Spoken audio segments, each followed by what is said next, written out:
नमस्कार दोस्तों। युवा ओवर एज बाबू रिटायर आरक्षण पर सुनवाई की सांप सीढ़ी में फिर 99 पर डसे गए। देखिए क्या है खबर कि ओबीसी आरक्षण हो या प्रमोशन में आरक्षण, अब दोनों का दर एक जैसा हो गया। दोनों फैसले की दहलीज पर उसे फिसल गए। अब कहाँ तक नीचे जाएंगे कोई नहीं बता सकता।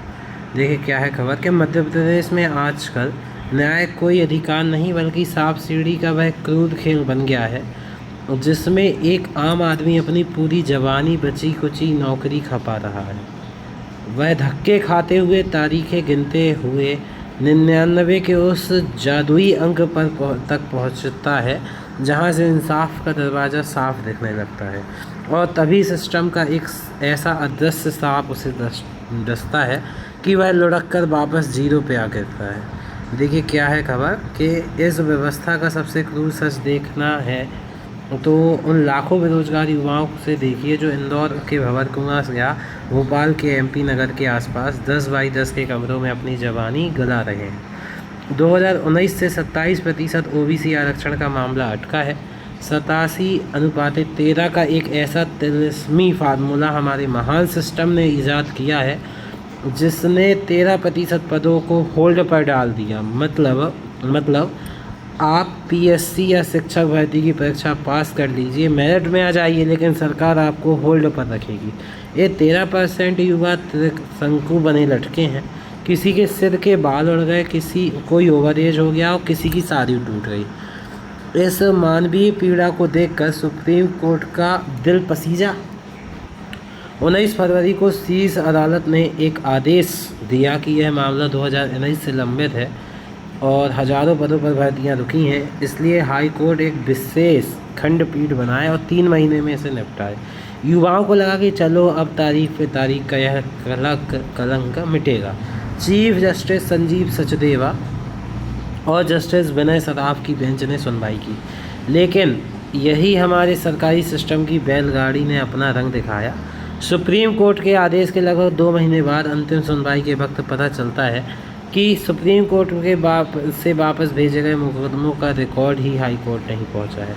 क्या गजब की फुर्ती है हमारे तंत्र की।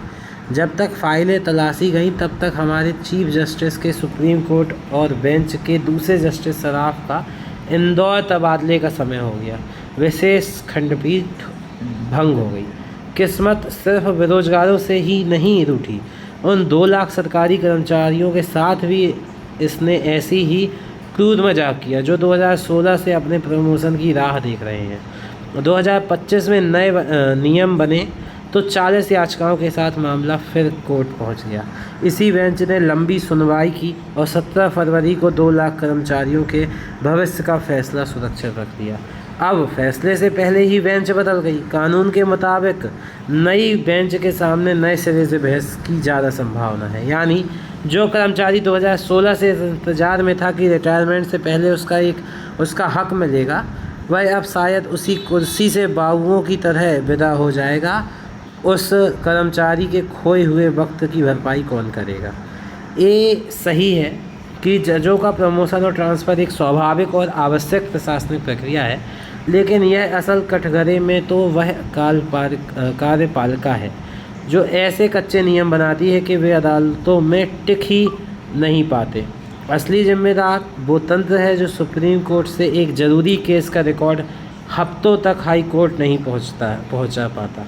सरकारें नीतियां बनाते समय ही इसमें राजनीतिक फ़ायदे के इतने लूप होल छोड़ देती हैं कि वे अदालत की चौखट पर जाकर बरसों के लिए उलझ जाती हैं।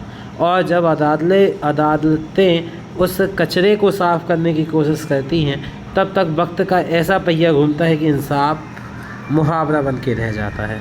तो बड़ा सवाल है कि न्याय के शून्य का जिम्मेदार कौन, चाहे 87:13 के फॉर्मूले में पिसता हुआ युवा हो या बिना प्रमोशन के रिटायर हो रहा कर्मचारी, दोनों का दर्द एक है।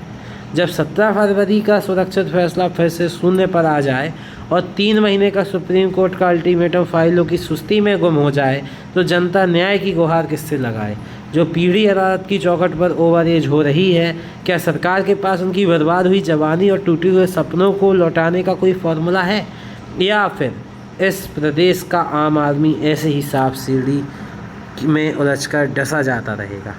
तो ये देखिए बड़ा गंभीर, बहुत गंभीर न्यूज़ है जो कि आपको देखने को मिल रही होगी, जो कि दोनों चीज़ों को लेके है। चाहे मध्य प्रदेश में 13% OBC होल्ड रिजर्वेशन हो या फिर प्रमोशन जो 2016 से अटका हुआ है। तो देखते हैं क्या होता है। और ऐसे ही अच्छी न्यूज़ थी वैसे है, जिसमें कुछ शायद जो विभाग है या फिर जो सरकारें हैं या हाई कोर्ट है उन पर भी दबाव क्रिएट हो ऐसी न्यूज़ों के चलते। देखते हैं क्या होता है। बहुत बहुत धन्यवाद आपका वीडियो देखने के लिए। जय हिंद।